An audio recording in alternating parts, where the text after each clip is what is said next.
మంచి స్మెల్ కోసం లేదంటే ఫ్రెష్నెస్ కోసం బాడీ స్ప్రేస్ చేసుకుంటాం. వాటినే పర్ఫ్యూమ్స్ లేదా డియోడ్రెంట్స్ అని పిలుస్తాం. చూడటానికి ఒకేలా ఉన్నప్పటికీ కూడా ఆ రెండు వేరు వేరు. సో డిఫరెన్స్ ఏంటి అని నేను మీకు ఇప్పుడు చెప్తాను. పర్ఫ్యూమ్ కి డియోడ్రెంట్ కి మేజర్ డిఫరెన్సెస్ దాని యొక్క ఎసెన్స్. ఎసెన్స్ అంటే ఆ స్మెల్ యొక్క తీవ్రత లేదా గాఢత. ఇది పర్ఫ్యూమ్స్ లో ఎక్కువ ఉంటుంది. ఆల్మోస్ట్ 25% వరకు ఎసెన్స్ ఉంటుంది. డియోడ్రెంట్ లో మాత్రం 1 నుండి 2% మాత్రమే ఎసెన్స్ ఉంటుంది. సో ఎసెన్స్ ఎక్కువ కాబట్టి పర్ఫ్యూమ్స్ లాంగ్ లాస్టింగ్, ఆల్మోస్ట్ 12 గంటల వరకు మంచి స్మెల్ వస్తుంది. కానీ డియోడ్రెంట్స్ లో ఎసెన్స్ తక్కువ కాబట్టి లాంగ్ లాస్టింగ్ కాకుండా 4 గంటల వరకు మాత్రమే ఉంటుంది.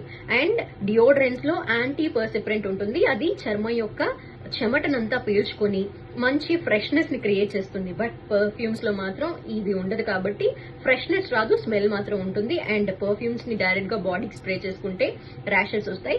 డియోడ్రెంట్స్ ని మాత్రం డైరెక్ట్ గా బాడీకి యూజ్ చేయొచ్చు.